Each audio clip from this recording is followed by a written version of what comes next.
Let's get educated. That's why we're here, to bring you the stories impacting K-12 classrooms and college campuses. It's time for a little education. Hello, greetings, happy Christmas week, one and all. I am Katie Patrick, joined by David Fiorazzo, and as Merry you Christmas. know, we're less than 5 days away, folks, from Christmas. 5 days. We're just hours away, really. Hours. Minutes. Yes, minutes, seconds. We have to stop messing around, okay? We got to get serious here. Yes. For half of this country, it is freezing out, like where we live. But all of you, no matter where you live, you can all stay extra warm this season by adding a super nice, cozy, fluffy little blanket to your home from our friends at MyPillow. That's right. Fill up your stocking with some sheets, towels, pillows, slippers, a robe, even a plush, warm blanket to cozy up on those cold winter nights. Right now, you can save up to 66% on any of these things by using the code word EDUCATED. So go to mypillow.com, use the code EDUCATED, and have a blessed Christmas season. Katie. All right. Well, we be so dumb.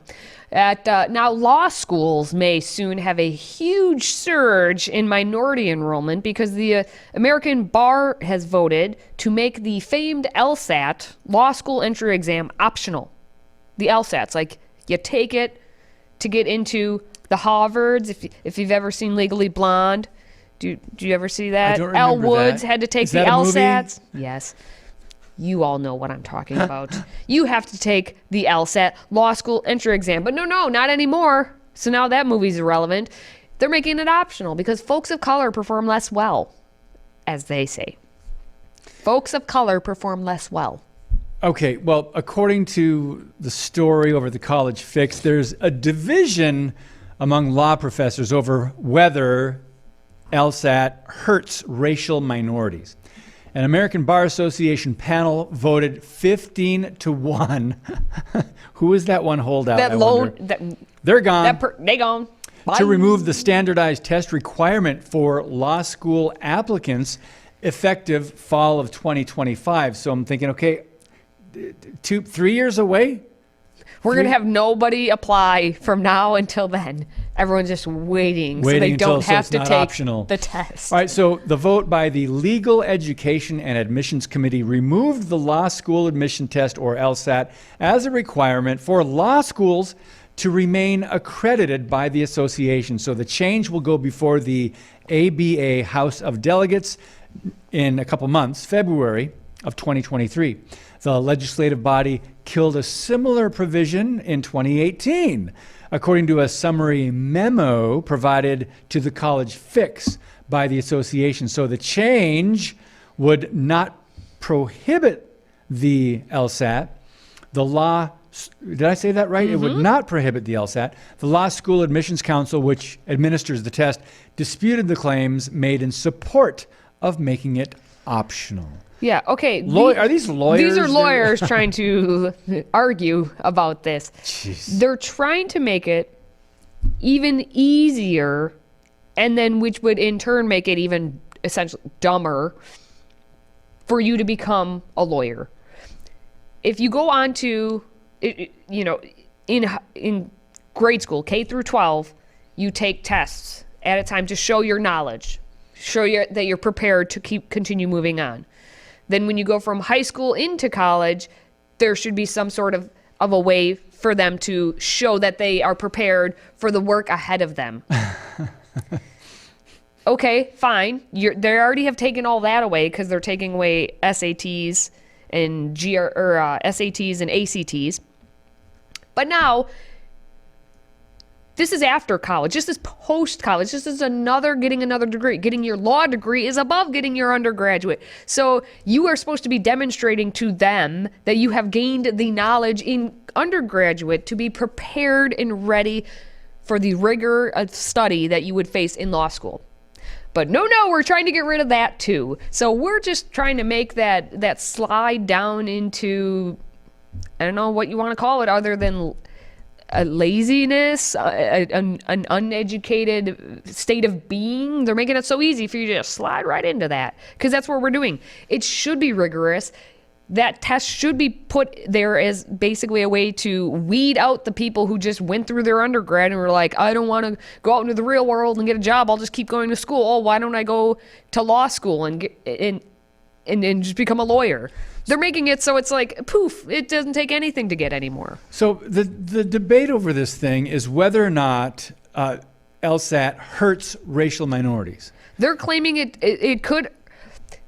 Some people are saying, some professors are saying, you should have the LSATs because it gives you the proper people ready, prepared for going on to law school. Some are saying it's a biased exam, just as every test they say is a biased exam. You can use that on everything. As always, they say it's against minorities, like that everything is against minorities. But what was interesting, and that's why I said it in the tease the way I did, Dean Emeritus Leo Martinez from Hastings College of the Law told the Wall Street Journal that in the grand scheme of things, folks of color perform less well on the LSAT than not. And for that reason, I think we are headed in the right direction. So he's in favor of it being optional. Well, he seems to have done very well for himself, Leo Martinez, being a Dean Emeritus from the University of California at Hastings College of the Law. Now, there are 60 law school deans who raise concerns that removing that requirement would actually harm the diversity by making them, the schools, be more reliant actually on the GPA. So when we're, when it all comes down to it, there has to be some sort of stipulation, some sort of requirements of passing of something to know whether a student is prepared or not. They use many different factors to try and make it the least biased they can, because if it's only based on, one score or one GPA or one interview they do, something, then they would say, oh, it was that one time I just messed up and I should get another chance or whatever. So they try and make it diverse, if you will, on the ways to show how well-rounded of a student you are and that you are prepared to be in law school or in grad school in general. They're saying, the 60 law school deans, who say that if you take away this one component, the LSAT, it makes now the applicant more based on their GPA, and they're saying that could be problematic. But I say everyone these days is getting a 4.0 because we can't give anyone a B anymore. Everyone gets an A. No more tests, just pass, fail. Just pass. Everybody gets an award. Everyone gets an award, and it's okay. But I'm glad, Katie, I'm so glad that they ran this by the DEI leaders, too. They got their in the diversity, equity, and inclusion leaders. They made sure that they were given input. Oh, yes. Oh, yes. Right? Yes. Now, as the signers had written, will reliance on these other criteria produce more or less racial, socioeconomic, or other forms of bias than exist under current admissions practices? We don't know for sure because not enough data or research is available to predict the effects of abandoning the LSAT or another test as an admissions factor. Well, they're making a solid point, because if they're saying that, the LSAT is bad against folks of color, then that means you have to rely on all of these other things. And what are the other things? GPA, written or verbal recommendations, and tell me how that's not biased.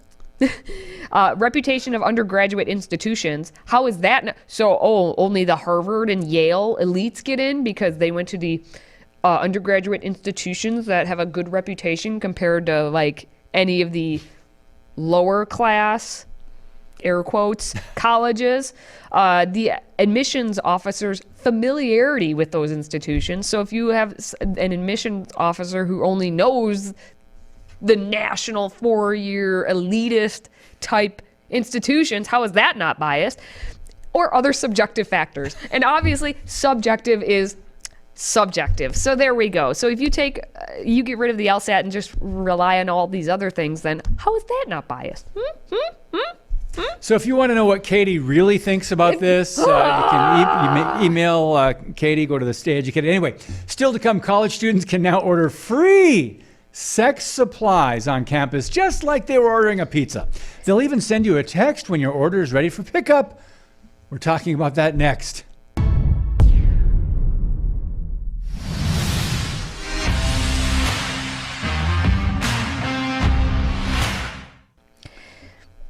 Because David said it, if you're going to order a pizza, do you want sausage with that? All right, so here Pepperoni. How about a little pepperoni? Wasn't there a movie back in the 80s when... Anyway, I'm dating myself, but... All right. Tangent. Sorry. Well, But it okay, was so relevant. here we are, as always. We don't need Amazon anymore, everybody. That's something neat, because now we have the prevention and outreach services to get you your free condoms. Is that called like POS? Prevention and Outreach Services? Yes, I will still say the original POS. But anyway, at SUNY Brockport now, you just need to fill out a form to order your free, safer sex supplies. The form that you have to fill out, it's very... Oh, yeah. It asks students to identify their gender. There are many options, David, in case you didn't know. My gender identity is cisgender, transgender, gender expansive, non-binary, gender non-conforming, agender, or my gender identity is not listed. David, would you like to choose one of the many? Okay. No, I don't want to play this game. No, okay. When enough adults start saying, no, I don't want to play this game anymore. When enough college students start saying, no, I don't want to play this game anymore, then we won't have to have these ridiculous conversations and answer these ridiculous questions. Pansexual, demisexual. Hold on. We're just getting to that part. What the heck? Oh, well, on this form then, after you're done putting your gender identity in, you will put your sexual orientation in, which your choices are heterosexual, gay, lesbian, bisexual, pansexual, demisexual, asexual, or of course, my sexual orientation is not listed. Now, None of the above? for some of these people, I'm sure they're like, can I choose more than one? Because that's how they roll. Yep. Well, either way, you fill out your options, okay? And then the residence assistants, so in the dorms, the RAs, the ones who, help with your living, they have the additional option of ordering sex supplies for non-personal use. What? So because then they can distribute them to the other people's. So items ordered can include condoms, finger cots, and dental dams. Okay. Well, yeah. They're doing that. And the individuals, yes, the individuals then. I mean, it's not just about the condoms. They get a lot of help with the HIV services as well, because they have to answer whether or not they want to receive an email with information about STIs, because we can't call them STDs anymore because it was too negative to say diseases. So now it's infections. What is infection? STI, yeah. Or HIV testing services. Then you can say, I would like to receive an email about pre-exposure prophylaxis, PrEP. PrEP is a once daily oral medication designed for people at risk for HIV. It's proven to be highly effective for preventing the spread of HIV. How do you know if you're at risk? It's good. It's a good question. They're going to get information about it if they say yes. Then they have to answer the question of, I would like to receive text notifications when my condom order is ready to pick up. It's kind of, again, it's like Amazon, but better, because it's free, because taxpayers pay for it. And, I mean, they're already there on campus. It's like, basically, they could probably have it delivered to their door if they really want to. Now, you order your supplies from the Prevention and Outreach Services, and we will discreetly bag them up, they say, and then we will send you a text when they're ready for pickup at the Condom Corner in Seymour Union B124. What? That's the tagline. That's what they say. I'm just reading the story.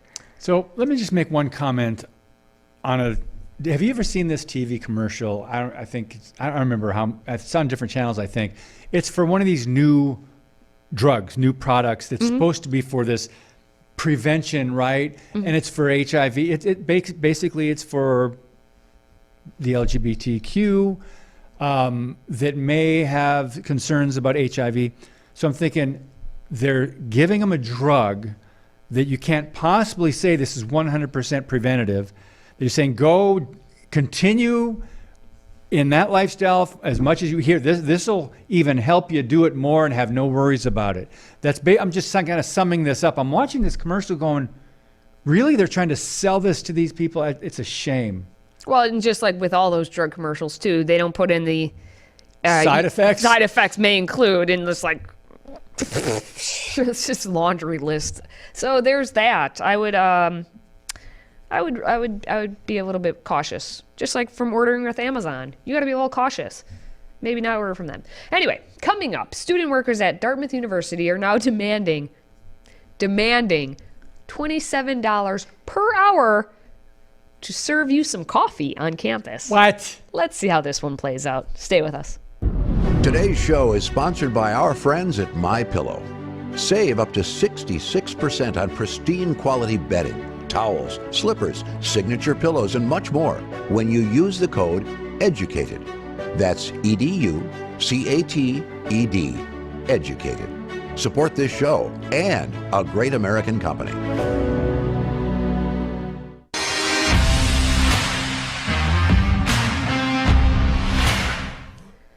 If you need some coffee, you better be prepared to pay up because students at Dartmouth College are demanding a number of benefits, including an increased minimum wage of $21 per hour for campus jobs to $27 per hour for the late night shifts of said jobs.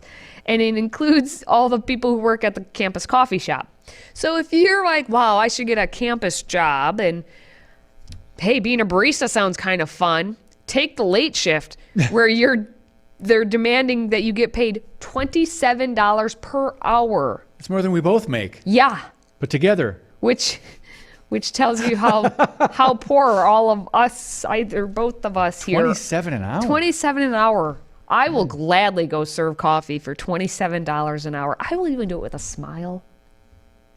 Now, the students, who are obviously members of the Student Workers Union Collective, have held protests. Of course. They've circulated petitions. Yes. They've used email and social media to push for their Absolutely. workplace demands throughout the past year. And nowhere in there did it say they've done their homework or gone to class or attended college and learned to, grow up and become an adult. No, nowhere in there. They were too busy.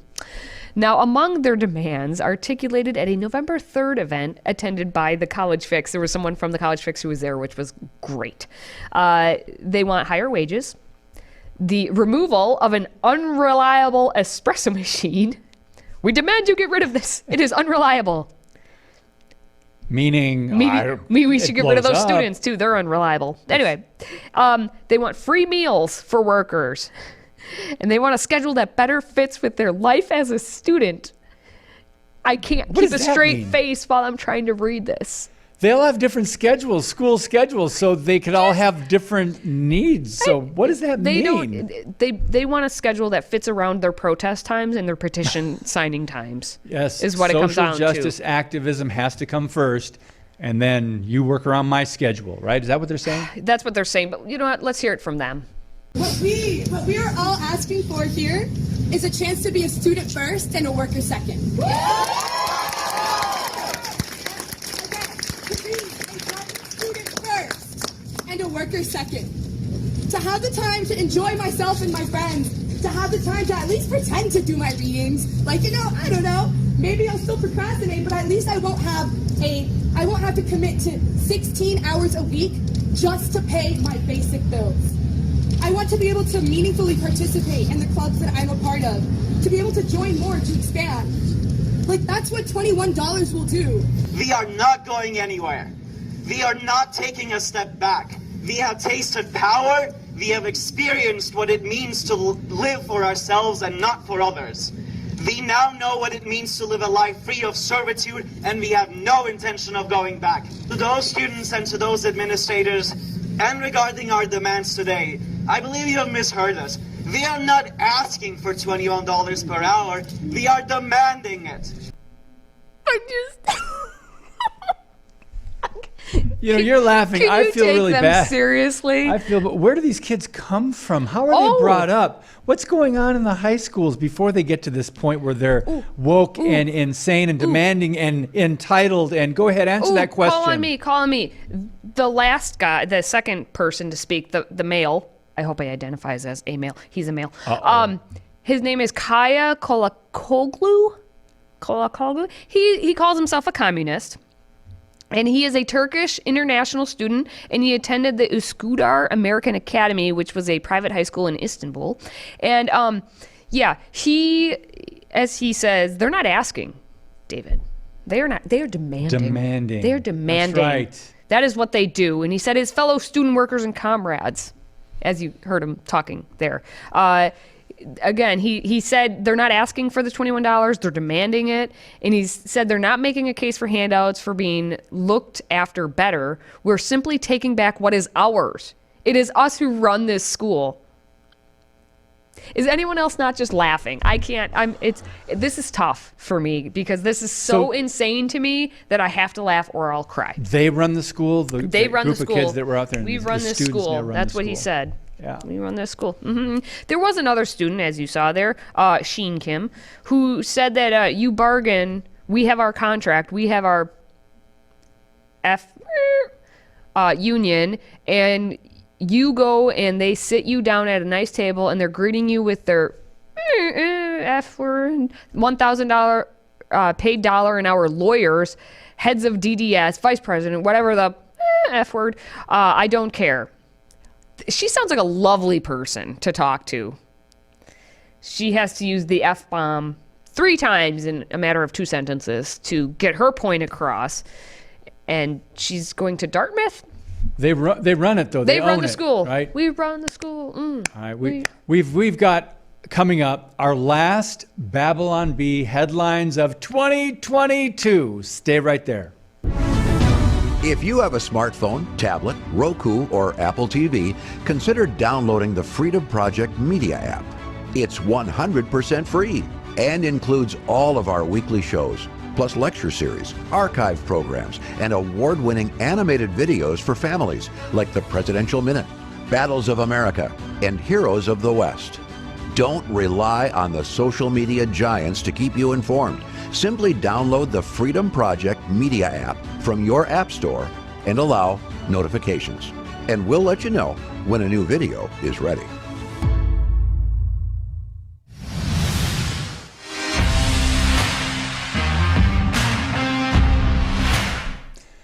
All right, so before we wrap up the show for the day, let's take a look at everyone's favorite satire site, the Babylon Bee. Here are this week's top 5 Babylon Bee headlines. We've picked our favorite weekly headlines to wrap up 2022, and now we'll decide which one should be named Queen of the Hive. Let's start with this one. Elon Musk buys Santa's workshop, releases emails showing how naughty and nice lists were created. Next, government warns that with Elon owning Twitter, they will only control 97% of the media. Next, liberals are disrespecting marriage, says man on third marriage. Next, customers unenthused by latest American Girl doll, Steve. And finally, Cambridge Dictionary changes the definition of definition. Katie? Your top pick? Not as many laugh out loud this week for me. Not as many LOLs? Not lol. The Steve one was interesting because I think that actually was a real picture of the guy who just got fired for stealing all the luggage. That actually I think looks just like him. I don't remember his name. Oh, but yeah, that transgender the Biden guy administration guy? Biden administration who just got fired because he stole people's luggage. You can look that story up. But otherwise the Cambridge one because we talk about that story with the changes Cambridge I like that one. Changes the definition of definition. Yep, makes As sense. we know, it starts with redefining truth. And then you can make up words and just say, this is what these words mean. And you're pulling it out of thin air and you're confusing people, causing a crisis and chaos. And then the problem solvers come in and say, we know how to solve this crisis. That's how it works, right? Manufactured crisis. But okay, we need a detox from all this. That's going to wrap up our top headlines of the week. More satire next time. Katie? All right. Well, if you are a fan of our show, please just do all the things social media people always ask you to do. Just share. You like it, you comment, you share it, all those things. Please do so. And again, a couple days till Christmas, so don't forget to take advantage of our 66% off deal at MyPillow. Simply go to mypillow.com, Use the code EDUCATED and you will save yourself a whole lot of moolah. And that means you can get yourself a pair of Giza sheets and you can snuggle in for this long winter we're about to be in. But for David and myself, I don't want to end on a bad note, but Merry Christmas. Merry Christmas, yeah. Thank you for watching. Thank you for listening. And thank you for supporting the show. Until next time, stay educated.